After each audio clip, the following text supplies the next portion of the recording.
Whenever I hear these kind of stories, it's always upsetting because of the claim, because the contradiction of the claim. Man in Texas shot and killed a guy in his driveway, and he claimed it was self-defense. Here's the video. Terry Turner arrested for the murder of 31-year-old Adil Dghoughi in Caldwell County Friday. The news coming amid mounting media coverage. Just one business day before Fox 7 was set to release an investigation on the case.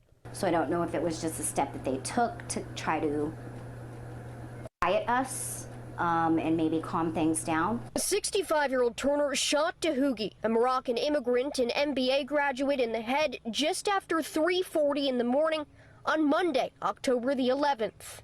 He took Adele's future away from him. And he should not be allowed to have a future either. The sheriff's office won't say what led up to the shooting, only stating it happened after Turner, quote, confronted a suspicious vehicle parked outside the residence. The bullet entered the victim's hand before it entered his head. And then the bullet exited the victim's head, and actually there was enough force for it to travel to the passenger side window. You cannot just walk out into your yard and execute someone for sitting in their vehicle. Why would you leave your home, the safety of your home? You were safe inside, but instead you were the one that was on the offense. Turner was not taken into custody until a warrant was issued for his arrest Thursday. He turned himself in Friday. Todd now questioning the state's stand your ground law. Arrest, you murdered someone, you executed them, and they let the man go. And 11 days later, now we're arresting him? And I'm not going to stop fighting until we can get more gun control in the state of Texas. We have to. This is not okay. This could have been anyone's child. So that's what's happened. I'm not saying this is about gun control. This is about a person controlling. So this guy, as you're talking about, this man in Texas, he's 65 years old. His name is Terry Turner. He's getting up to go to the bathroom in the middle of the night. He sees there's somebody's parked in his driveway. Lights are on, lights are off. It goes back and forth. So what he decides to do, he goes out there, confronts the guy, and then shoots him. He ends up shooting him. And then he claims it's self-defense. And so that's what pisses me off sometimes when you hear these stories about people who are claiming self-defense. To take a life is a serious choice. It's not a whim. It's not like you see an ant on the floor and you step on an ant. You know, I don't even like to do that, but you see an ant, you step on an ant. It's not like that. It's not a whim, or a fly comes in front of your face and you swat the fly away. This is a human life. This is serious business. You're taking a human life. You're making a decision to take a human life. You got to think that through. You got to think what your options are. So here he is. He hears somebody in this driveway. Who knows why this person's driveway? We don't know. The guy died. We don't know why he parked in his driveway. Was he drunk? Was he high? Did he get into the wrong place? Did he get lost? We don't know. There's so many avenues here of what happened. But this guy, he says, he's in my driveway. He's next to my truck. Something's up. So he goes out there, confronts him. Now, I wonder, why didn't he call the police? Like, in these situations, police are professionals. They're professionals.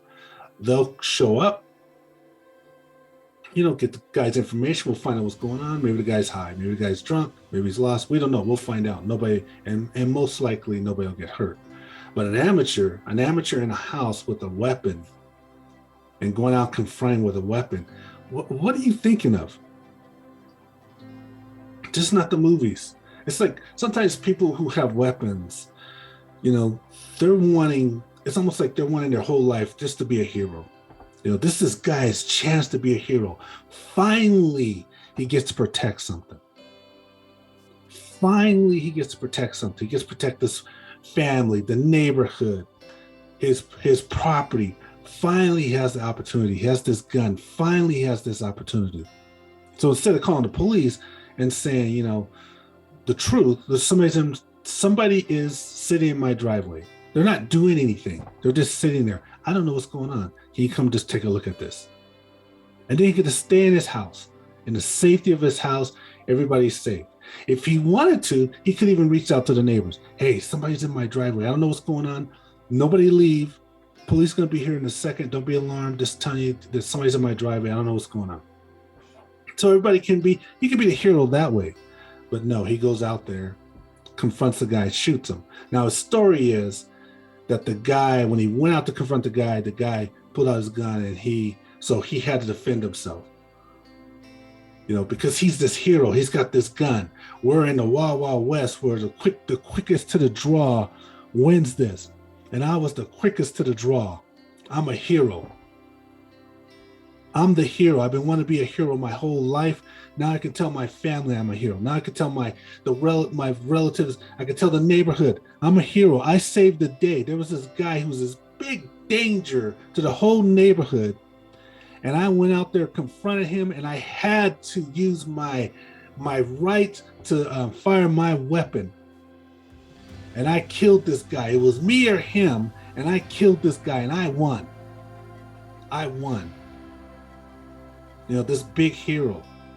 So the police come, they don't arrest him because the guy claims self-defense. It makes sense, self-defense. But they're investigating the whole time. They're not taking it lightly. They're investigating the whole time. The guy says there's a weapon. There's no weapon.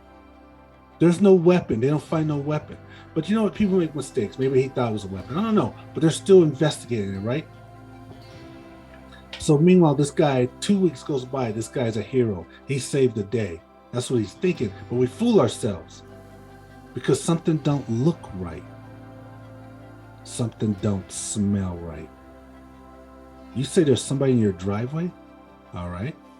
You say that you're afraid? Okay. Then why didn't you call the police? You're safe in your house. You don't have to go. If you're afraid, why are you going outside and confronting something you're afraid of? That doesn't make sense. You have time to get your gun. You got time to get your cell phone. Your phone and call the police and say, hey, something's up. Somebody's in my driveway. I don't know what's going on. Come check it out. Come help me out. You didn't do that. You confronted. And then you killed this guy. Now, if you confronted this guy and it happened the way you said it happened, and he pulled out a gun, you still are in the wrong because you should have never confronted this guy by yourself. You should have never even went out there. You can still holler self-defense, I guess, if somebody had a gun, but you should have never went out there. To me, self-defense, and so here's what they're ruling. They call it stand your ground law. Stand your ground law. And basically, stand your ground law, as most of us know, is that if you're in a situation where you have self-defense, because usually what it is if you're in a situation, you're expected to get out of there. If you're in a situation where you're in danger, where somebody's about to attack you, you're expected to make the choice to get yourself out of that situation. That is your first choice. That's the choice you're making. Violence is the last resort. You get the hell out of there. But in stand your ground, it's different. If someone is threatening you, you don't have to run. You don't have to get out of the situation. You deal with it with violence. You have permission to deal with violence. That's the situation. But that's not this situation. Somebody was in your driveway. Yes. He goes out there with his gun. He's the violent one. He has the gun. He's the violent one. Yes, this guy's in your driveway. It's yours. He's next to your truck. Of course, it's yours. But there's no violence here. There's no threat here. There's confusion. There is confusion. Why is the guy in my driveway? There is confusion. He's parked next to my truck. Yes, there's confusion, but there's no threat. The only threat is you and your gun as you approach this guy. So you approach this guy with your gun. Now he's scared. And you're banging on the window from what I'm hearing. So he's scared. So he puts it in reverse. He's getting the hell out of there. You're the threat. Yes, he's in your driveway. Shouldn't be there. Not a threat. You're the threat. So he's getting away, and the guy who's the threat with the gun shoots 2 bullets through the guy's window and kills him. The threat killed him. But the threat says he was threatened. He was threatened. If you're in your house and you walk in your house and somebody's in your house, that's a threat. If this guy walks up into the door and he's opening the door and trying to get in, that's a threat. Somebody's sitting in your driveway, lost, drunk, high, who knows, just sitting there, it's not a threat. Weird, confusing, not a threat. It only becomes a threat when you come out there. So anyway, now police have fired first-degree murder charges against him. First degree. That is serious. What does that mean? I wrote it down. It means intentional killing of another person by someone who has acted willfully, deliberately, or with planning. They're saying by the mere charges that is intentional. Somebody comes out of their house with a gun to confront somebody who's parked in their driveway, and then they shoot them is intentional. You came out with your gun. And he said, of course, what are you going to say? He said the guy that has no gun had a gun. It was self-defense. There was no gun. So yeah, it was intentional. It was intentional. That's all I got on it.